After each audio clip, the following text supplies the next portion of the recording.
did his PhD with Professor Raghunathan. So we share between us a teacher. He continued to be there until a long time, which is 18 years, I think, from 1981 when he joined as a student to 1999 when he moved to Bangalore to the Indian Statistical Institute, and he has been there his career. Now, among his professional recognitions, and I mentioned that he's a fellow of the National Academy of Sciences.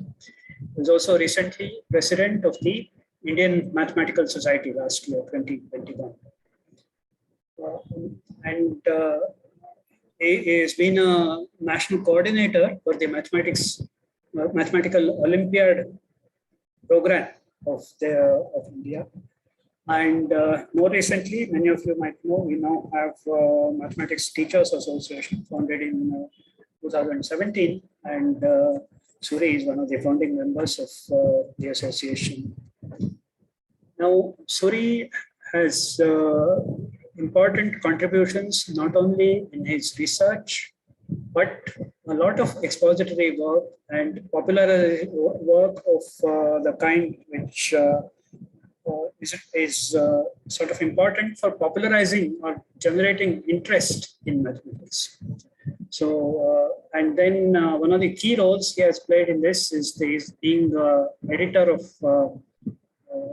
numerous journals. I'm going to, on the one hand, very serious research journals like the Proceedings of the Indian Academy of Sciences, or the Mathematical Sciences section. In the Indian Journal of Pure and Applied Mathematics, he's editorially involved with all this. The Mathematics Student, which is kind of an interactive medium, a journal, as well as something which interacts with its readers. And Suri, let me not go into more details, but he has played a very important role in the editorially in that as well. Then similarly, in the newsletter of the Ramanujan Mathematical Society, Resonance, whatever the popular mathematics conveyances that you can think of in from India, I think is kind of involved. And so when the Mathematics Teachers Association was formed, he was kind of a very natural candidate to take over the role as chief editor of the bulletin of the Mathematics Teachers Association. I hope all of you will be familiar with that. The bulletin is called the Blackboard.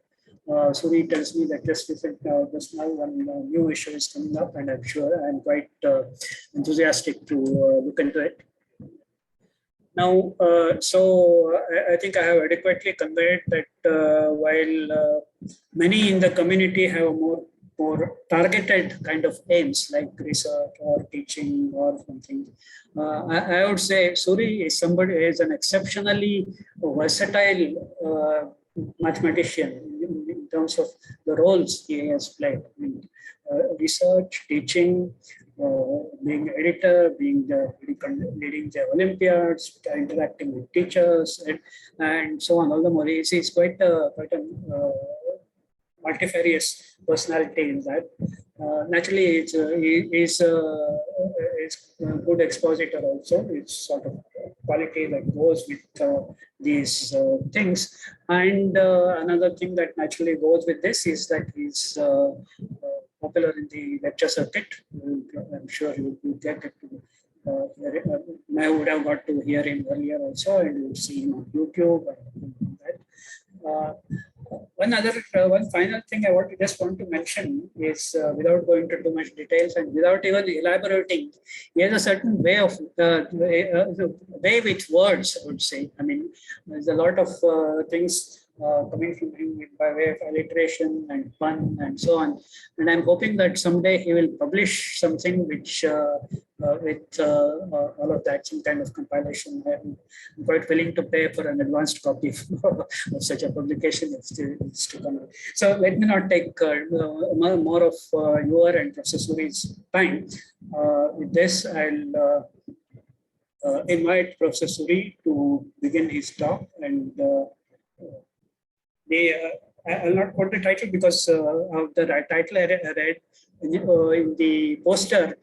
It seems to have been revised. So I'll request Professor Suri to open the share the screen so you know the title, and then well, of course, you will all recall that it has something to do with the Fermat's last theorem and certain ingredients that go into that. And so over to Professor Suri. Thank you so much. It's sort of embarrassing. Thank you for the very kind words. Professor Dani was also one of my teachers, has been there for officially, unofficially, both ways, in several ways. Thank you so much. And being the first speaker of this this year, it's my privilege to wish everybody a happy new year first. Hopefully this Omicron and we'll return to whatever normalcy may be. And I also would like to thank Devendra and Professor Katre and Bhaskaracha Pratishthan for this invitation. Sort of they have been insisting that I talk, and I always kept telling them that I'm not an expert in some of these areas. But then I decided, okay, let me talk with the point of view of a non-expert, how he understands these things. So that's what I'm trying to do. So thank you once again for the invitation. Let me just try to put the slide now. I guess now it is full screen. You can see it, I hope. So shall I continue? Yeah. It is seen. I'm sure it is being seen. I can see it. So perhaps the change in the title might have been just this phrase that a beginner's guide or something like that. Yeah, exactly. Just to tell you that, that's what I was alluding to, though I didn't specify. Yeah. Basically, the point of view is that people are experts in certain areas, but this is sort of putting together 2-3 areas. So from a point of view of someone who is not an expert in all these areas, is familiar with this, I'm just trying to discuss this. So hopefully there is something out of this.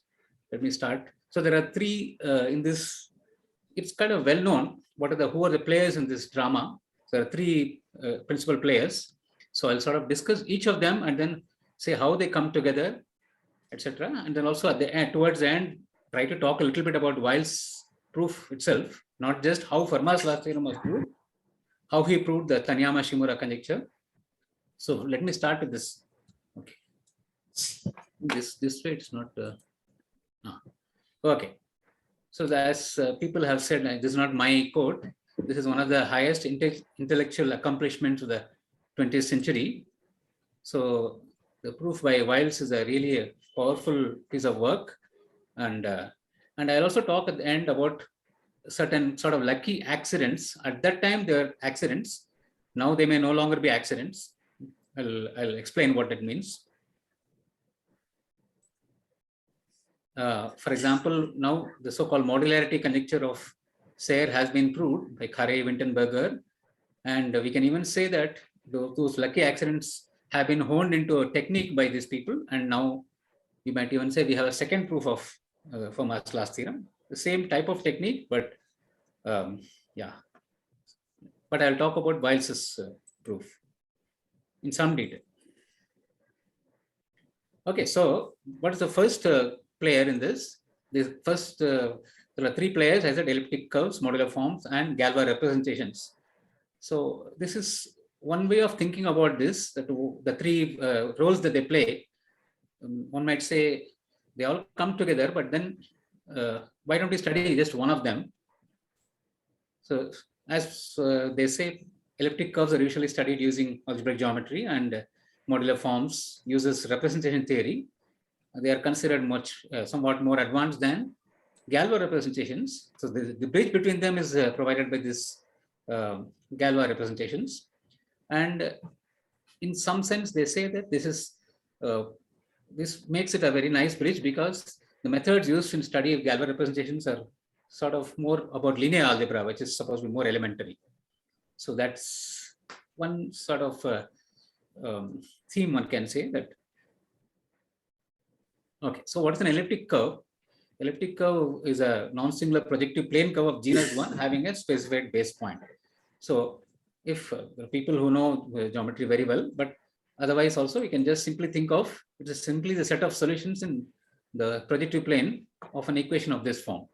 Y square z plus I written as projective equation here with ai in the coefficients ai belonging to k, and at least one of the three partial derivatives non-zero at any given solution. So for example, if characteristic is not 2 or 3, then one can sort of transform this equation to a simpler form, which is called the Weierstrass form, well known here. We write in projective coordinates like this: y square z equal to x cube plus ax z square bz cube, where the point 0, 1, 0, which is called the point at infinity. This is a canonical point. So once you have cubic curve with a canonical point, you have a group law, and that's what an elliptic curve is. So suppose for just the simplicity of notation, some of the things I will mention for characteristic not equal to 2 and 3. Counterparts exist in general characteristic, but just for exposition. So here is the basic theorem first about elliptic curves. If you have A and B, then EAB is this curve, and this is an elliptic curve if and only if the corresponding discriminant here is non-zero. And not only that, every elliptic curve is isomorphic to one of the EABs for some AB. And when is an elliptic curve isomorphic to EAB? I have not mentioned what isomorphism means. It's as varieties. So if and only if there exists some T such that, so we have this T power 4 and T power 6 also coming here. EAB didn't have this T. So this is the amount of freedom there. So because of this, one can define the sort of J invariant of the elliptic curve EAB to be this particular quantity. This comes from the theory of elliptic functions. So because every elliptic curve is isomorphic to one of them, and you see that the A and B are not uniquely determined, but by scaling by T power 4 and T power 6, which is cancelled by this 4a cube divided by 4a cube plus 27b square. So we can define J invariant of an elliptic curve to be the corresponding, any corresponding EAB is isomorphic to. And so J invariant actually classifies elliptic curves or an algebraically closed field. So that is a single invariant is enough to classify.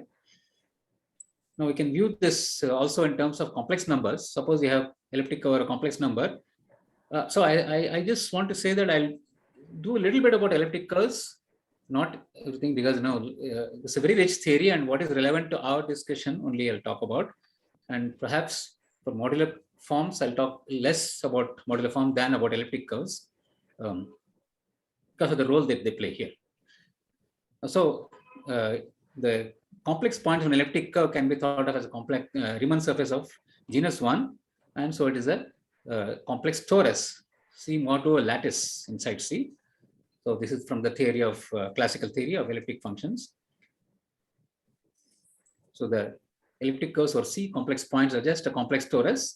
So for the elliptic curve, this you have a this is not really necessary for our discussion, but I'll just mention in passing that there exists a canonical differential form, one form, which is invariant under all translations. This is the one. This comes from, so if people who know classical elliptic function theory, you have this equation for P function, Pz and P dash Z. So if you just put d of Pz by P dash Z, this is what this comes to be. So main thing about an elliptic curve is that first thing we would require in our discussion is that take a point and look at a point which is added to itself. So we write the group law additively here for elliptic curve because an abelian group, we write it additively. So n times p means we write add p plus p n times if n is positive, or we write add it minus n times if n is negative. So this is a point is called a point such that this is called an n torsion point, or n, most strictly it should be called n division point because the order may not be n. So it's either an elliptic curve or an algebraically closed field. Then you define this n torsion subgroup to be all the points so that n times that is 0. So what is the structure of that? Essential difference between division and torsion point calling them? Sorry? Is there any essential difference between calling them division or torsion point? Or? Yeah, because order, say torsion, one uses, there is no reason. One calls it torsion point, but in our mind, when you think of torsion in a group, you think of the n torsion means points of order n. This order may not be n. That's the only difference. But it is traditionally called n torsion subgroup. So there is no confusion for people who think of abelian groups n torsion as not points of order n, but points which satisfy n times p0. This is what it is. This is the name under which it goes. Let's continue calling it as n torsion subgroup. So structure of this is very simple. It is just En is isomorphic to Z mod n, 2 copies of Z mod n, provided n is not a multiple of the characteristic. Okay, so when the characteristic divides n, or when a field is not algebraically closed, of course the n torsion may be different. But particularly it's of interest when you have fields like number fields and so on. So if it's an elliptic curve defined over R, then one may consider this torsion points over R. Then it turns out to be that this group is isomorphic to some group like this. It's a subgroup of Z mod n cross Z mod n. So it's of this form. And we can describe all possibilities also. On the other hand, if it is Q, one of the basic theorems in elliptic curve says that this is a finitely generated abelian group. The group torsion group is a finite group because this is a finitely generated abelian group. So it's sort of difficult to determine what is exactly the torsion over a general field. Of course, it's a subgroup of this. For any n, so for example, measure that there are exactly 15 groups which occur as torsion over Q, and over number fields there are similar bounds depending only on the degree. We don't need to go into that. We just want to say that torsion group is finite in the case of number fields. So one other important map between elliptic curves is called isogeny. If it's a non-constant morphism and takes 0 to 0, point 0 to 0. So of course, it's just a morphism, but as it happens, elliptic curves are all complete varieties. So that means there is this rigidity rigidity lemma from which one can show that this is automatically a group homomorphism. So these morphisms are group homomorphisms. So for example, an example of homomorphism is multiplication by n. This is a morphism. This is an isogeny. And as I said, any isogeny is a group homomorphism and it is onto and has a finite kernel. So one writes, so this is a very important sort of invariant of elliptic curves. When you have two elliptic curves, you have a group of isogenies whom you need to. And of course, when you look at isogenies, you don't consider the zero map. So consider along with the zero map, this is a group. If you take the same elliptic curve, then this is actually has an additional structure. It is a structure of a ring, which is in general non-commutative. So for an elliptic curve, you have the endomorphism ring, which is just isogenies and along with the zero.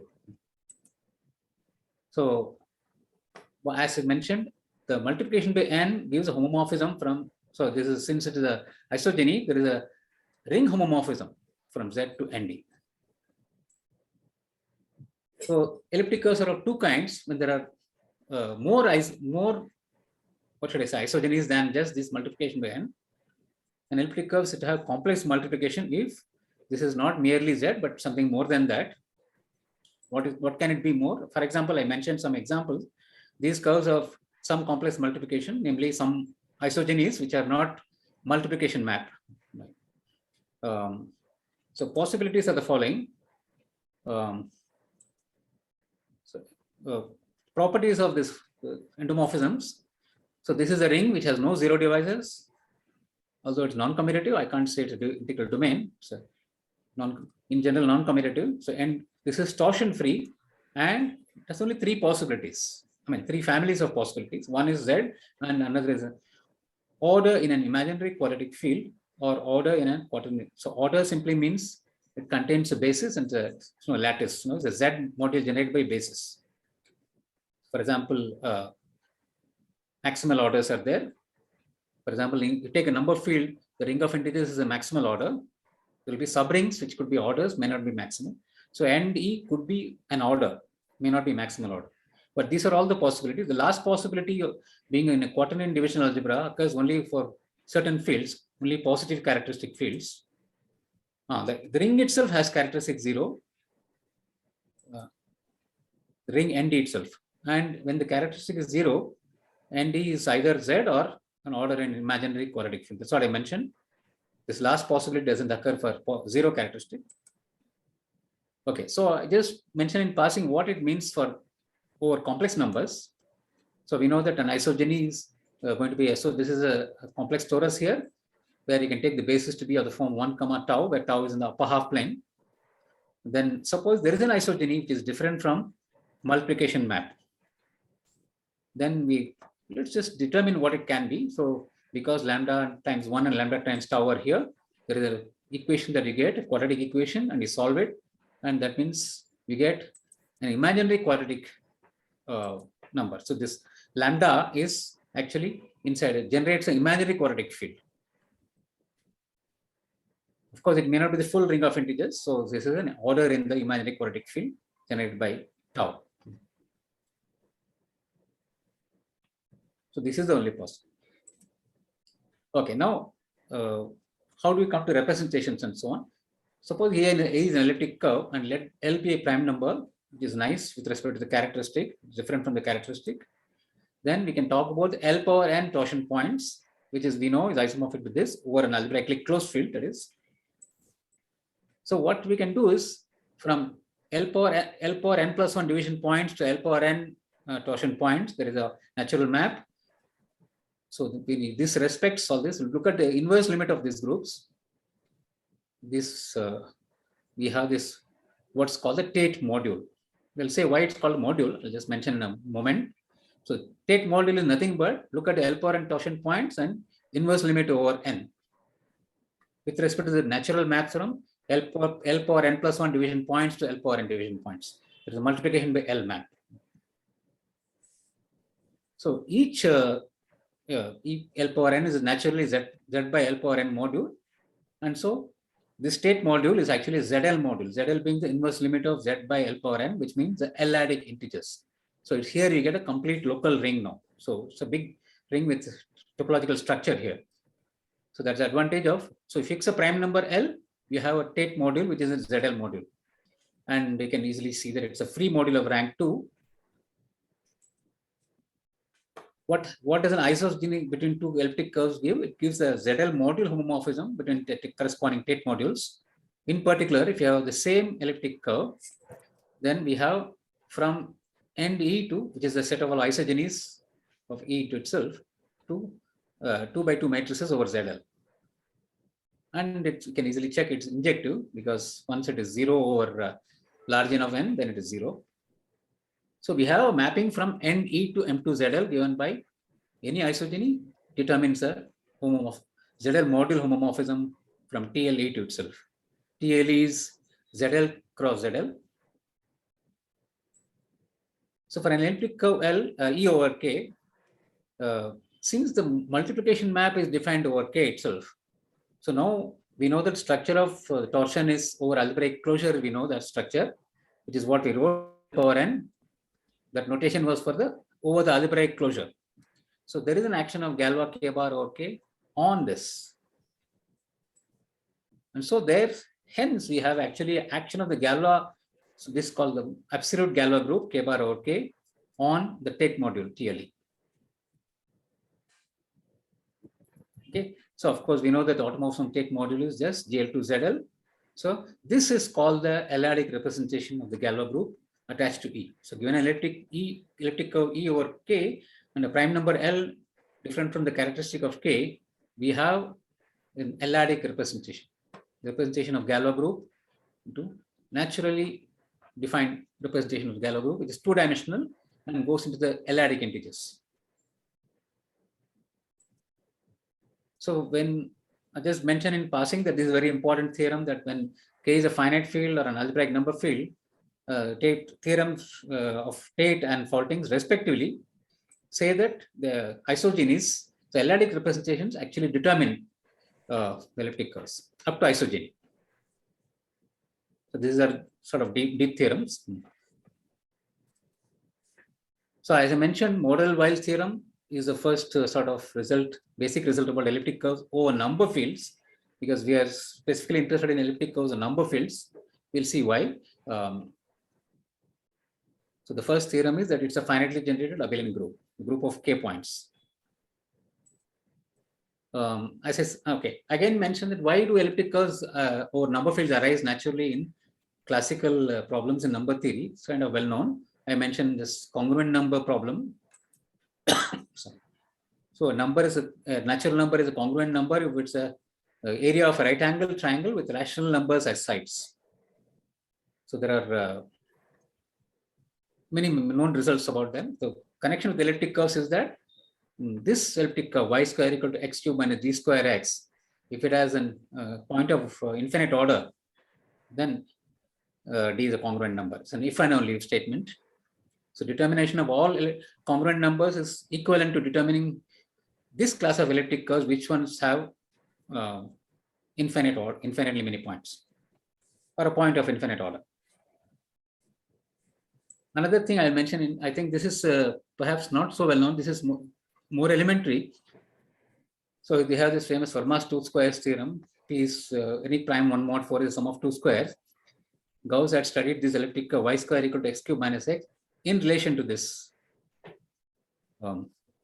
Fermat's two squares theorem.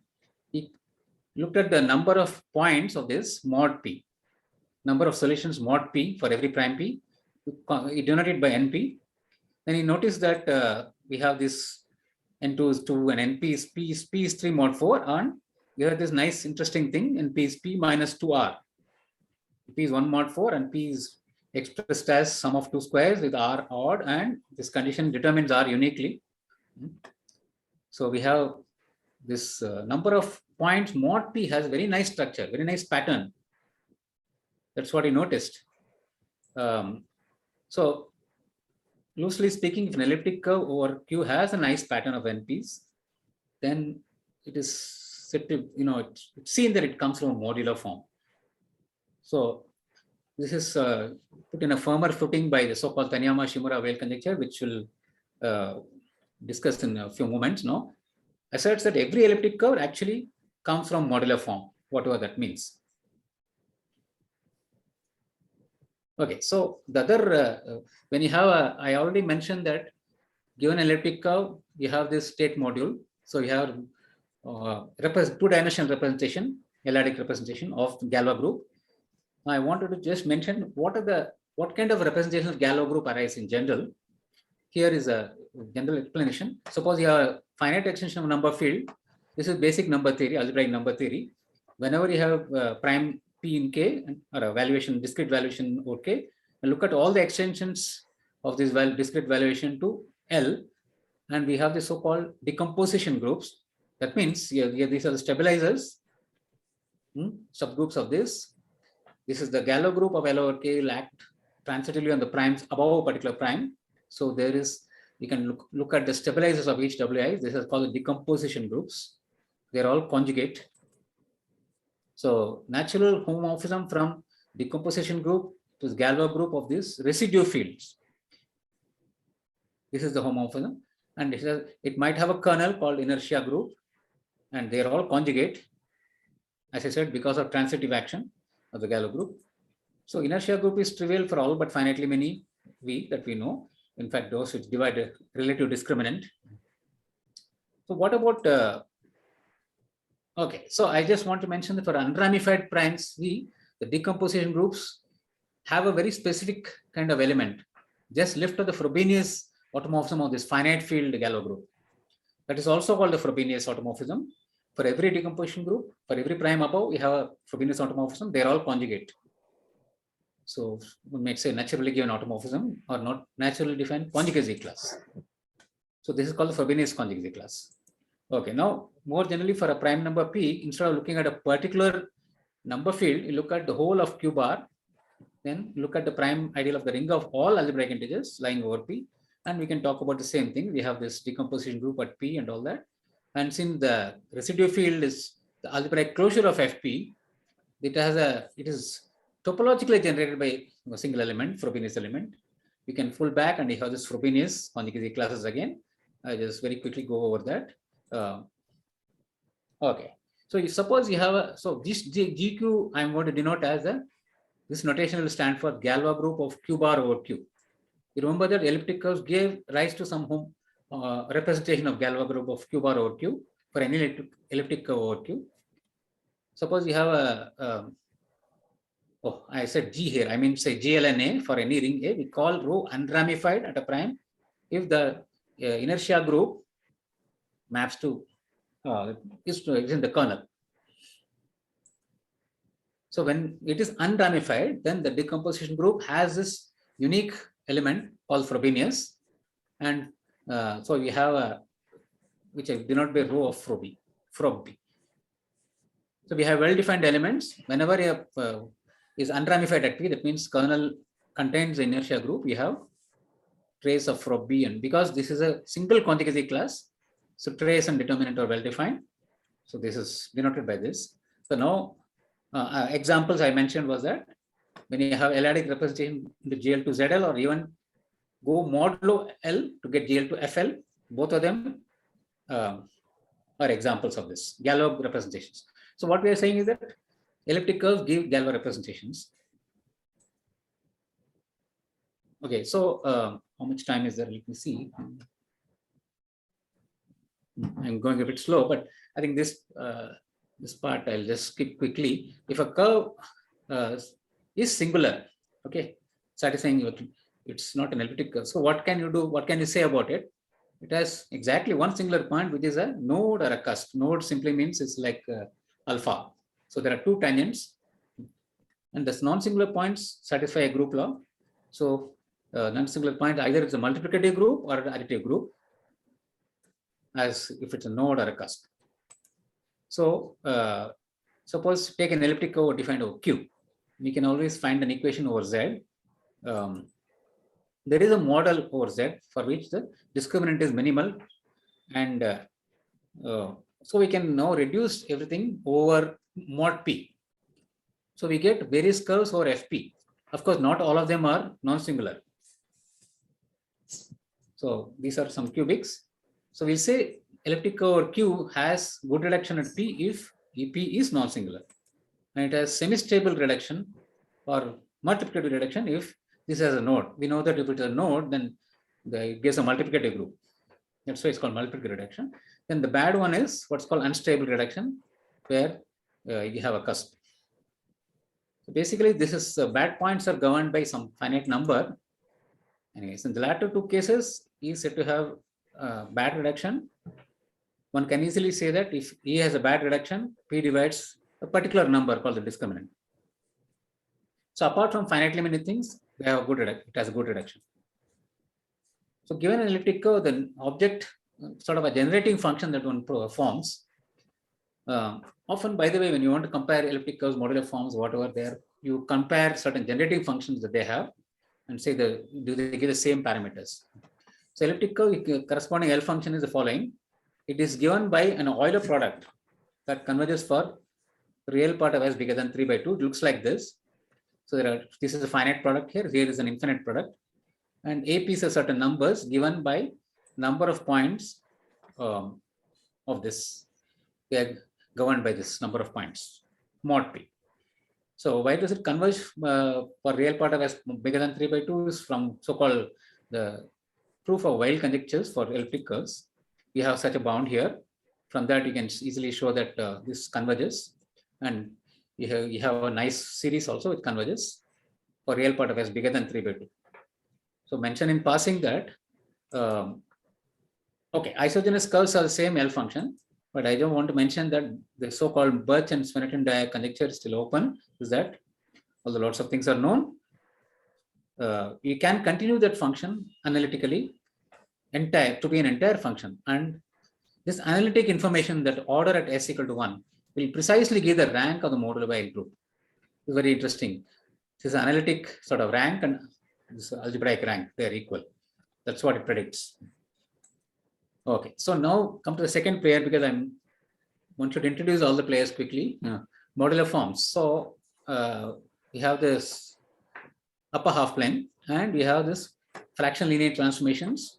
So I can look at SL2Z or PSL2Z because action is by mod plus minus identity. But nevertheless, I just put SL2Z here.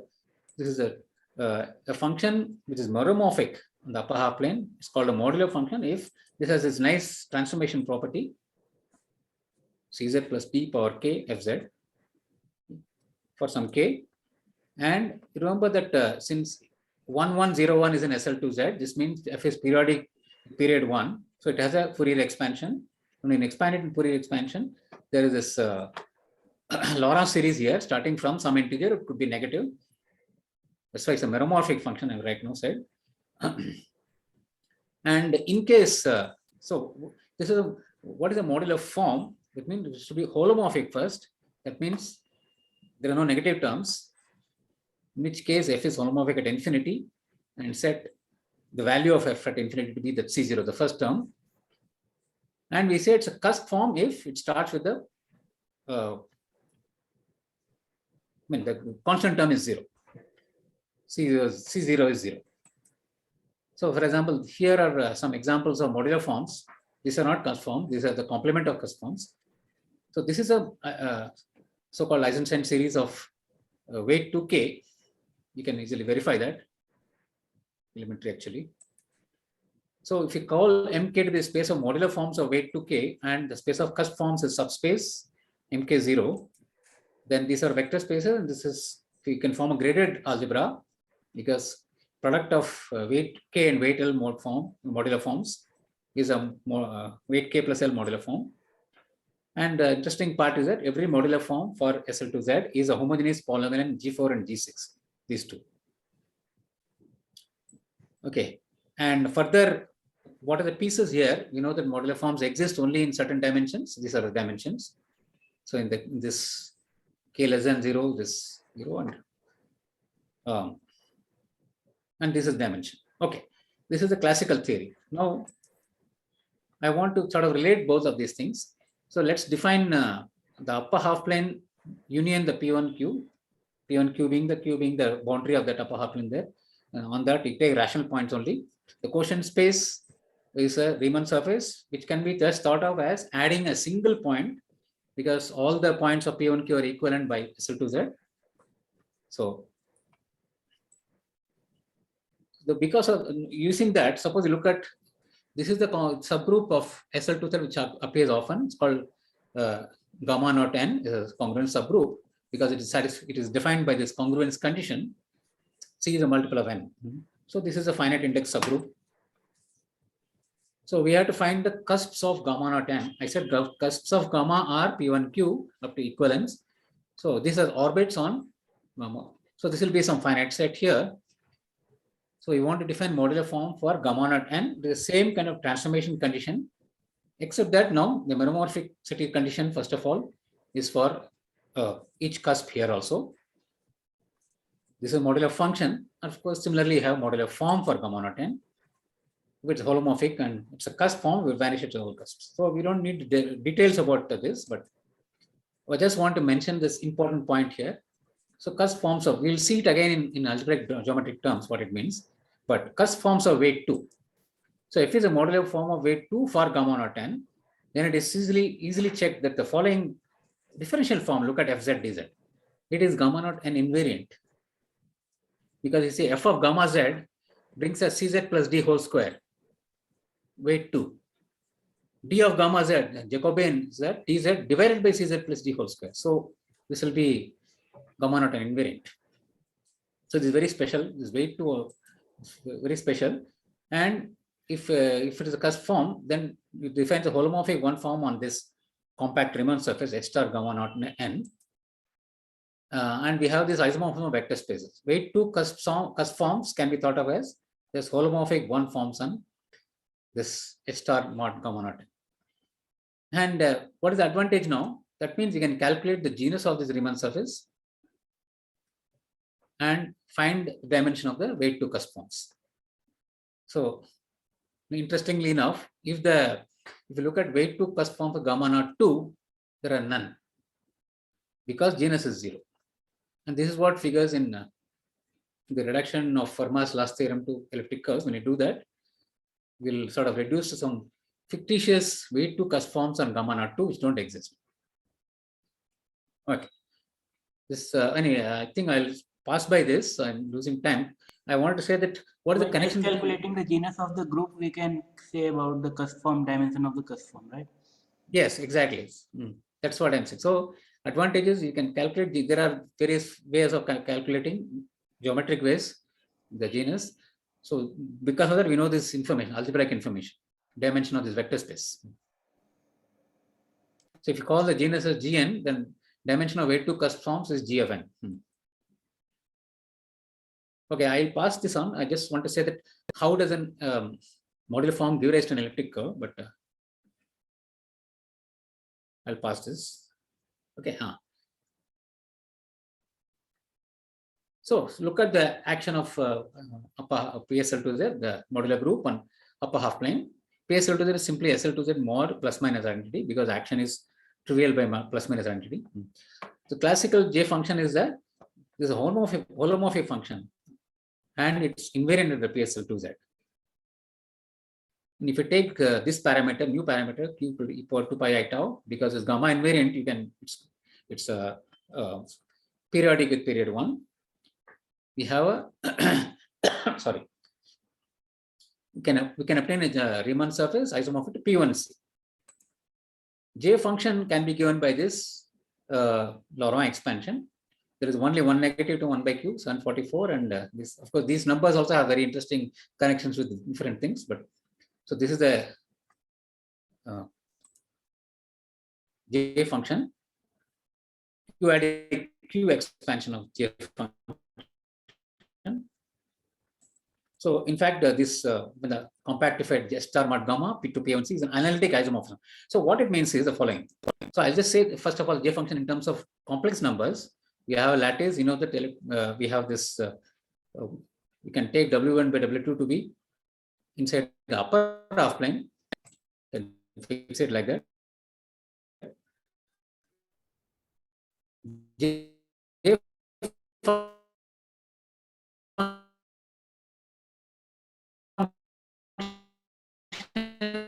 satisfies that it is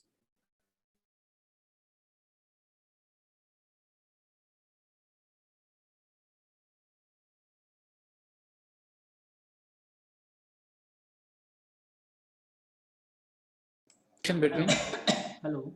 upper. Can you hear? Yeah, I can hear, but there was some disturbance for 2 minutes. So is it okay now? Yeah, perfect. No. Okay, thank you. So let me see. Yeah. So association from upper half plane to torus, subgroup, finite group of order n, cyclic group of order n.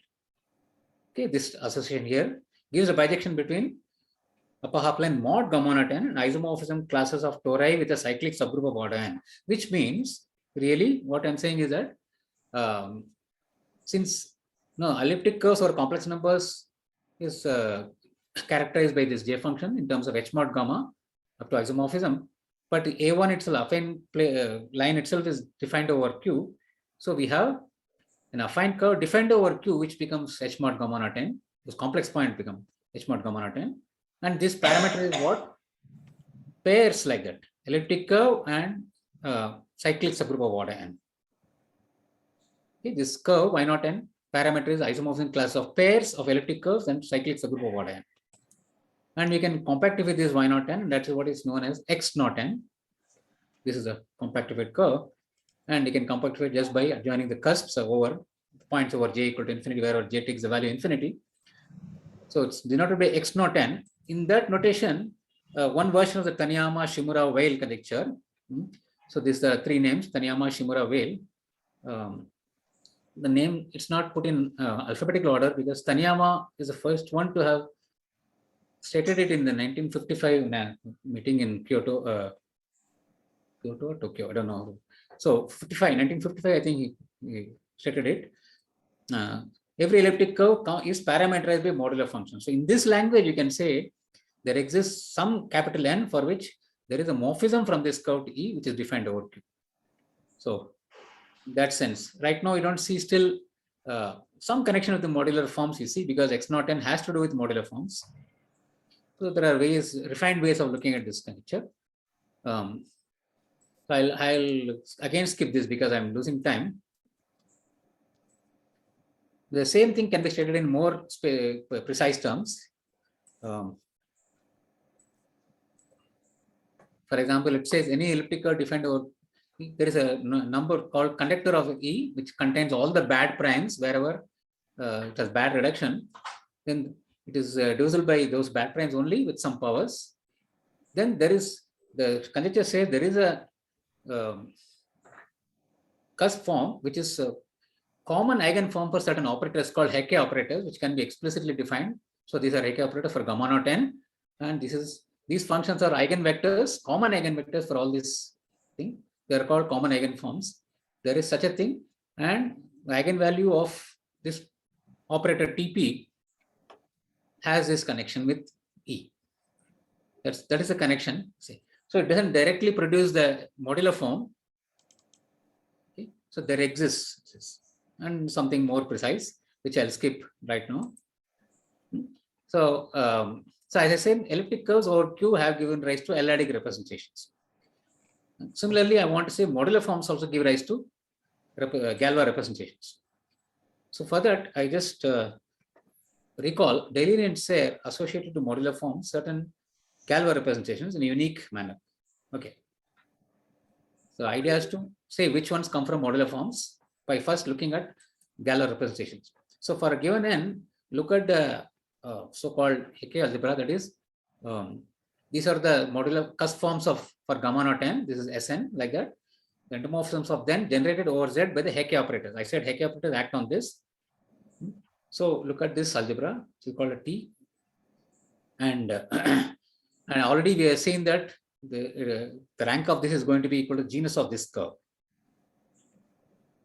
Sorry, the dimension of Sn is equal to the genus of this curve. So look at a maximal ideal.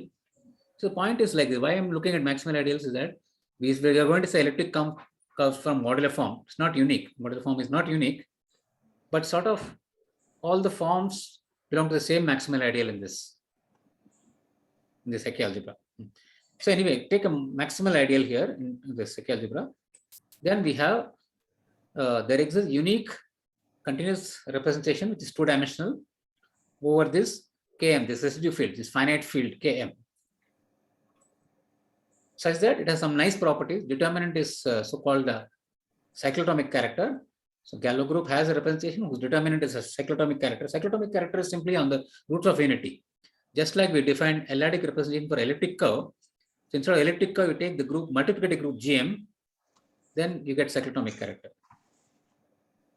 And rho is unramified at all primes, which is different from n, not dividing n. And trace is given by the TP mod m.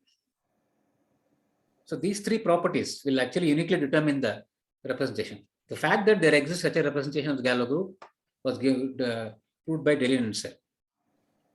Okay.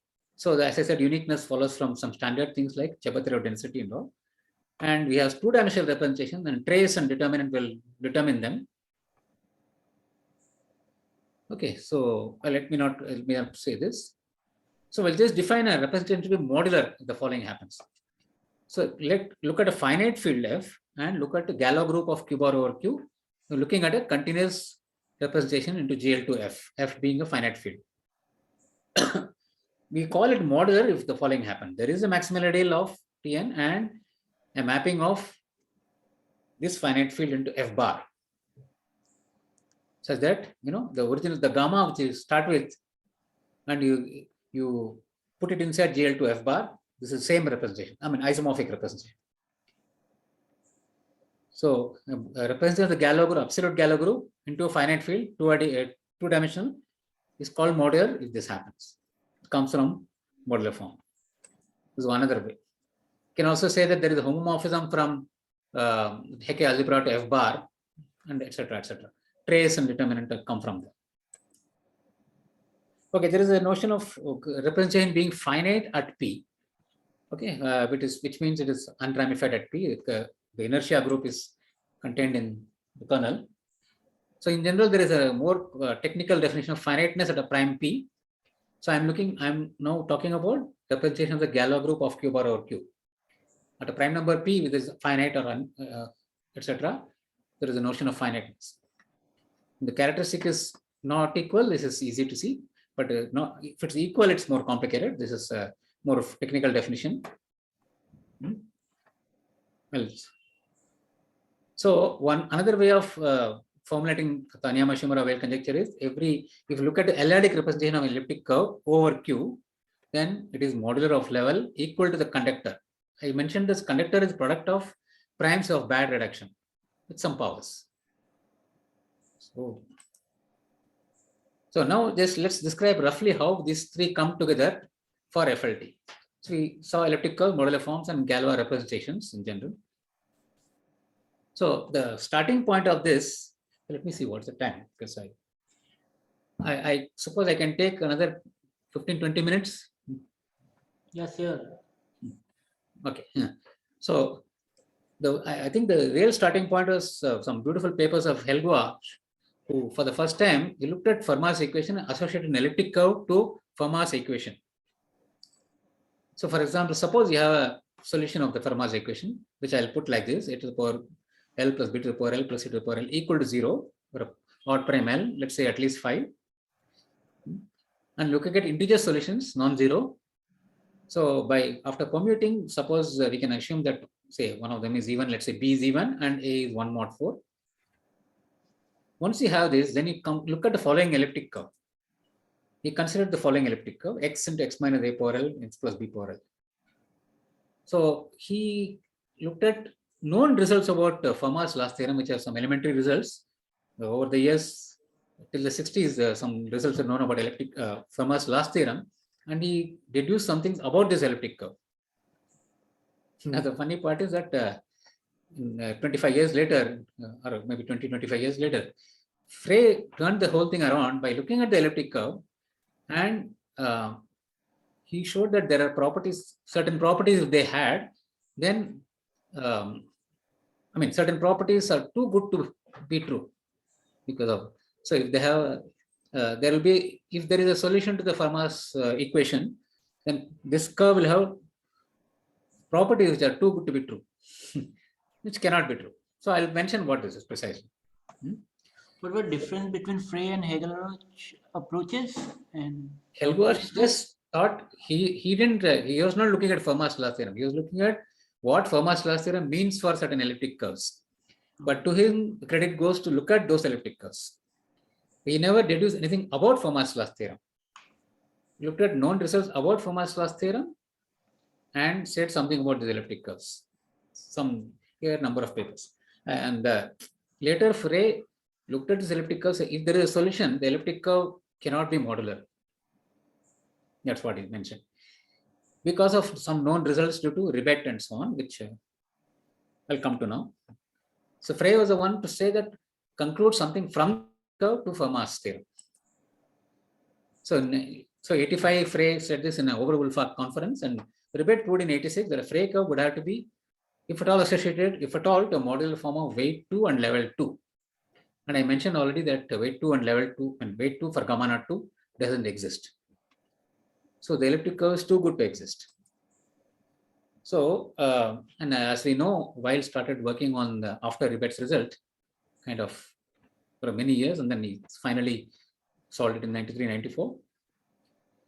Okay, so just mention the two results of Ribet and Serre, from which we can deduce Fermat's last theorem from Taniyama-Shimura Weyl. I'll say it in slightly different detail also in a few minutes. First, let me just recall what Ribet's result and the Serre's result is. Serre says that look at a semi-stable elliptic curve over Q and put it in minimal model with a certain minimal discriminant delta. Look at the L-adic representation for some prime L. Then for prime P, the representation is finite if and only if, it's an if and only if result. This L divides the order of delta. So this Sayre had proved at the time. So Ribet proved that take any irreducible two-dimensional representation of Galois group over a finite field of odd characteristic L, odd characteristic. Now, what he's doing here is he wants to get hold of, okay, so let me just say it like this instead of reading it out. If you know that this representation comes from a modular form, that is a modular representation, and then it comes from a modular form of certain, and then for certain group, gamma naught n, then you can reduce the level. With this condition, if gamma is not finite at Q, there is such a prime Q, then you can reduce the level n by p, where for any prime p where gamma is finite at p. So this Sayre's result becomes important here because it proves when something is finite at p. So when something is not finite. So you need something which is not finite at q and something. So you can reduce those things which are those primes by those primes which are gamma is finite at p.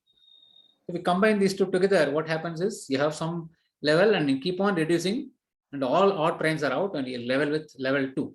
That is how level 2 comes. Just combination of these two theorems tells you whatever level it is there, level comes to level 2. Okay, so just consider the this conductor actually can calculate to be this ABC and discriminant is this. So I mentioned L-adic representation is known, of course, and has to show that it is irreducible or not. That is known by Mazur and Sayre at the time. And Frey had already noted that this is finite at P for any odd prime divisor different from L. So we can apply. So point is that from known results of Mazur and Sayre, we can apply Ribet and Sayre and Ribet, and you can reduce the level. Meaning, if you know it's modular, it must be of modular for gamma naught 2.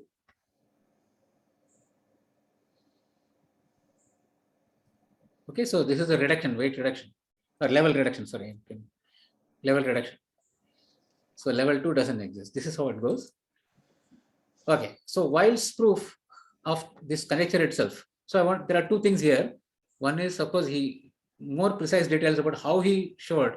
I just mentioned Ribet and Sayre, but the way Wells did, I'm going to say this 3-5 trick, and also how he proved the Taniyama-Shimura-Weil conjecture, something about it, just a few things. So this is a conjecture for solved for semi-stable curves, and of course now it is known completely by these people, Broyle, Conrad, Neumann, and Taylor. So Weil's proof of Taniyama's conjecture, in the semi-stable case, is a powerful piece of work that used all sorts of developments. So one might say interest in Fermat's last theorem is, apart from the fact that it was not solved for many years, because it is connected to so many things. That is why it's interesting.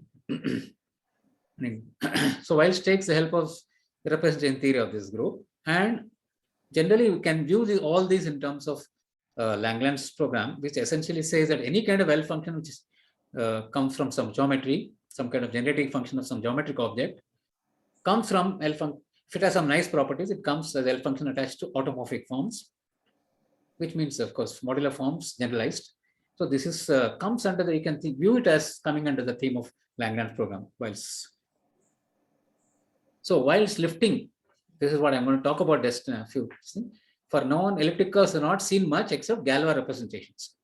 So we know that representation given an elliptic curve over Q, you have L-adic representations of the Galois group for every prime L. So this is a so-called lifting theorem. So what is this lifting theorem?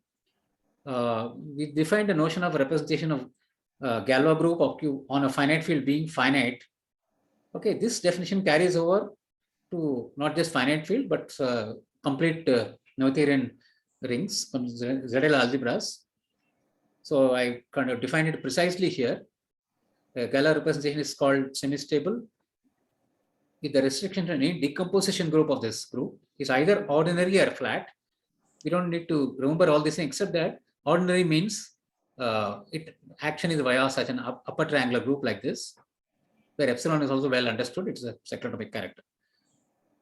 Or flat would mean this earlier condition that I had mentioned about finite.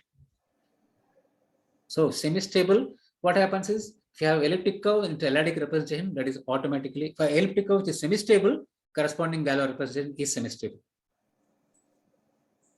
Mention it here.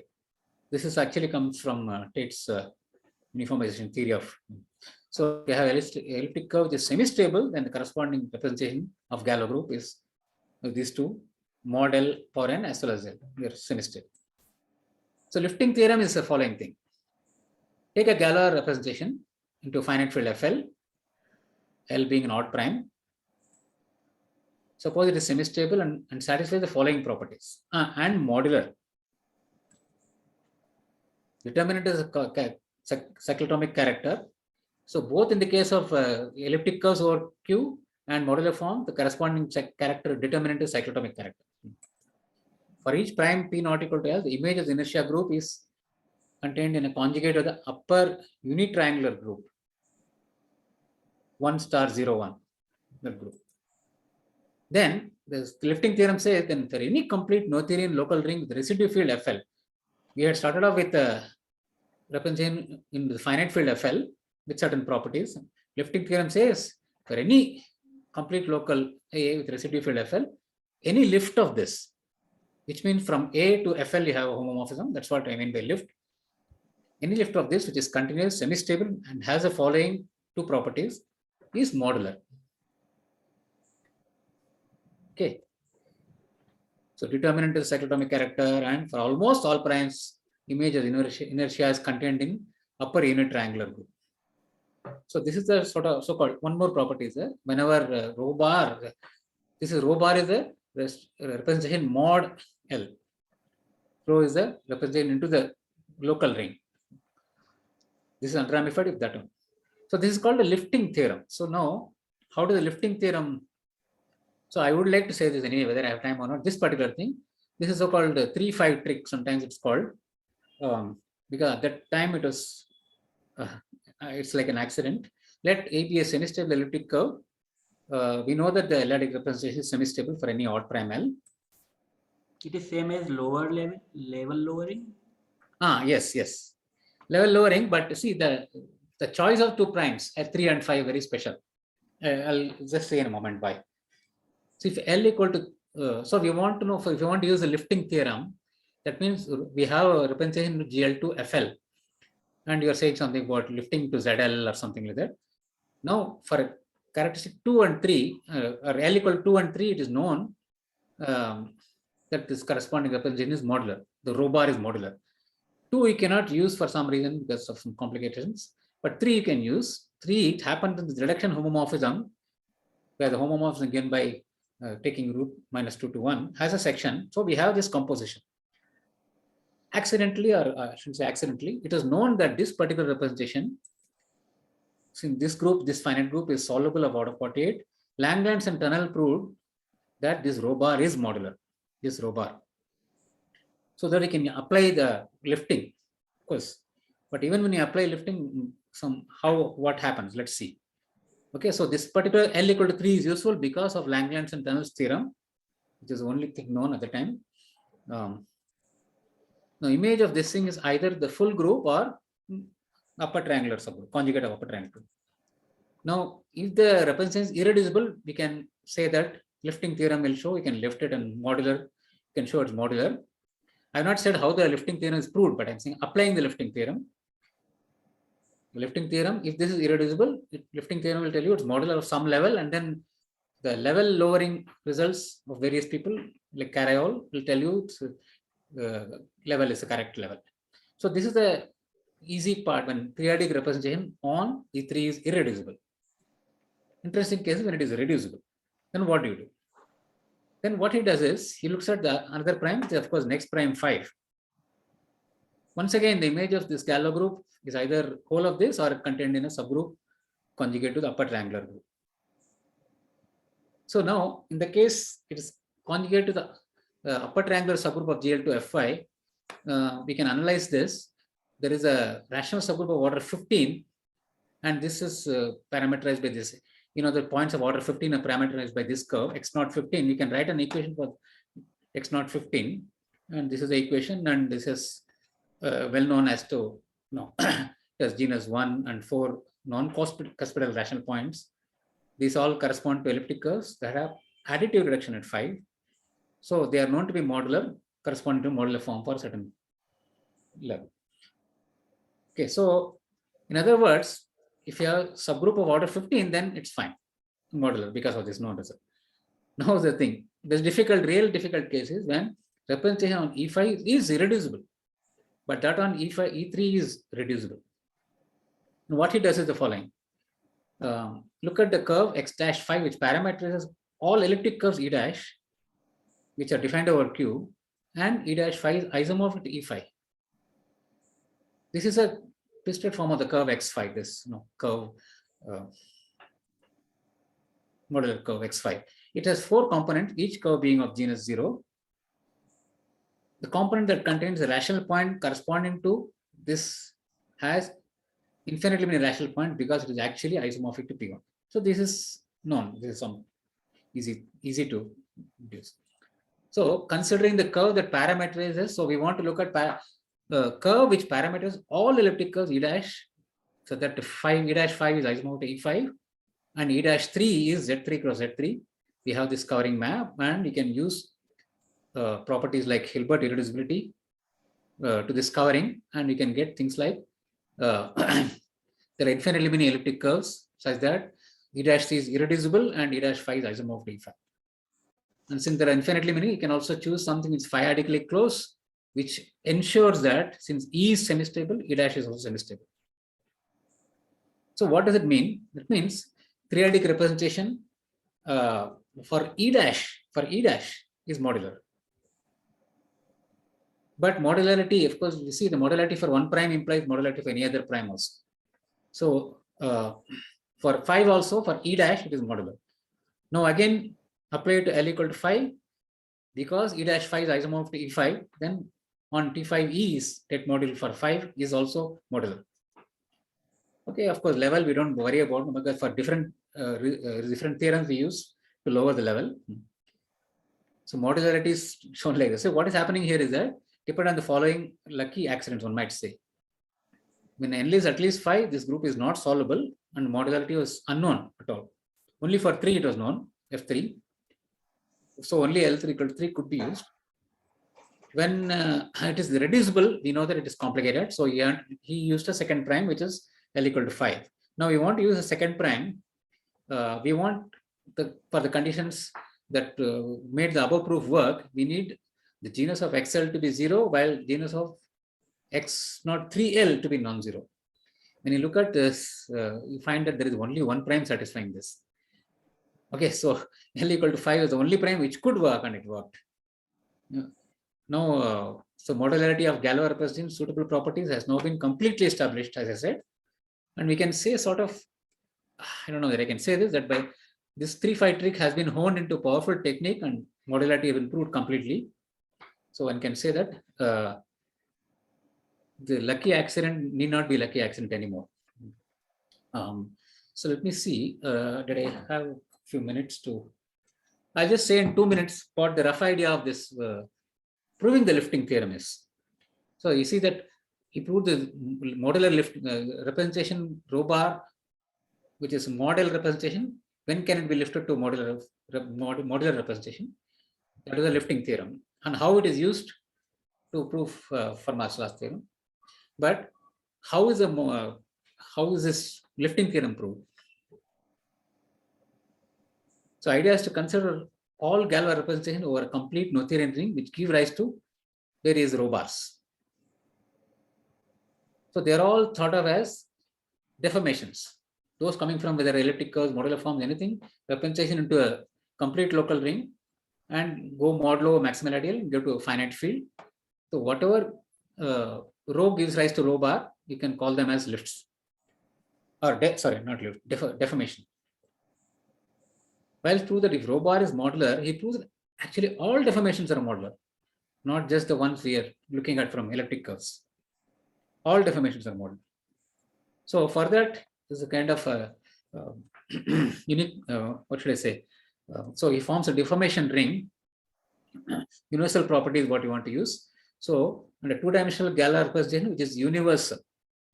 So this means there is a homomorphism from R to the Hecke algebra. Hecke algebra is, as I said, algebra generated Hecke operators, and the representation that it gives rise to for the Galois group is a modular representation.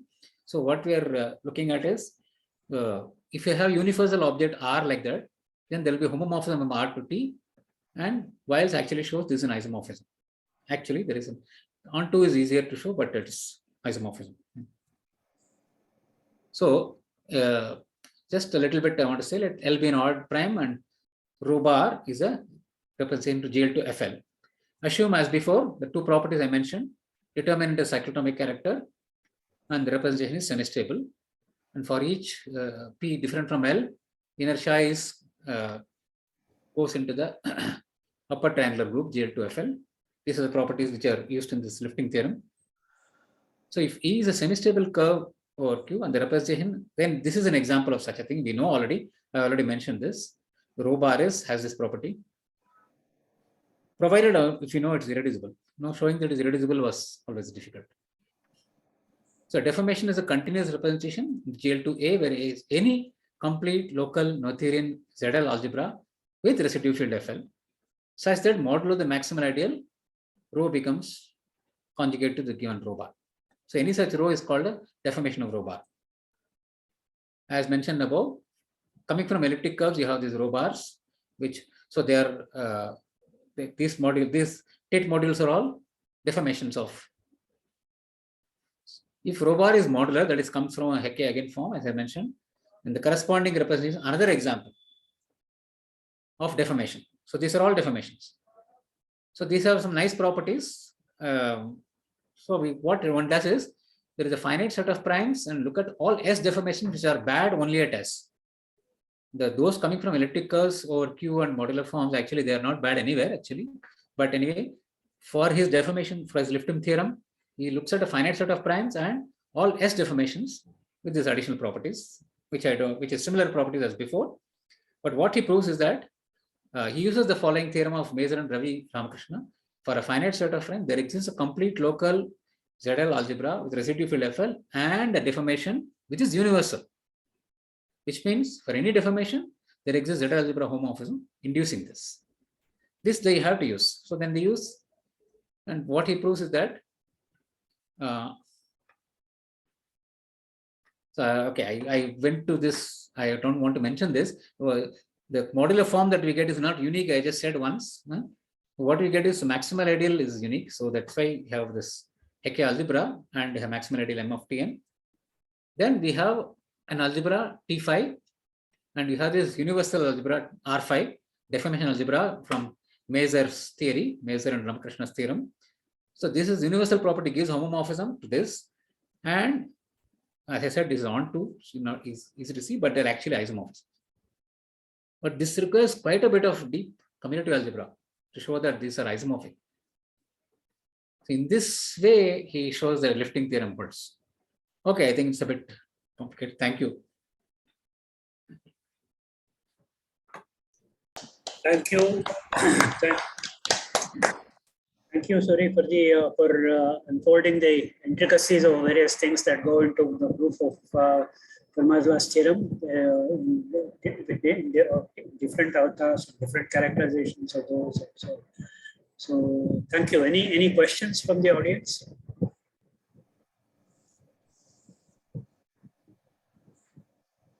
Really well explained. Yeah. Thank you very much. I wanted to say one comment is that there is a book by Saito in 2 volumes. It's in Japanese, translated into English, and it's about Fermat's last theorem, the problem, volume 1, volume 2, the proof. The proof is, it came to me for review, of course. So I wrote the longest review I wrote, and I understood certain things. I wrote 8 pages review for math reviews. That's a nice book. You can really learn from that. Saito. Any other questions, comments?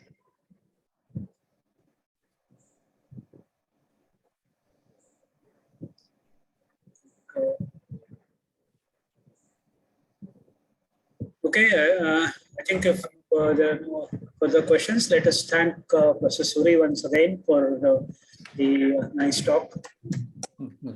Thank you. Over to the hosts. Thank you for the opportunity, actually, because I'm not an expert, and different things I wanted to understand, and if I want to give a talk, then understand better. We couldn't have told. Okay, thank you. In fact, it was very nice talk, and it is difficult to put all these things in 1 hour. 1 hour. I mean, a small time. So, but still, you have managed it. So, thank you very much, and I also thank Professor Dani for chairing this session. Thank you. Yes. Thank you, Professor Dani and Kulkarni, for attending. And I'll share this file. Yeah. Thank you very much. Yes. Okay.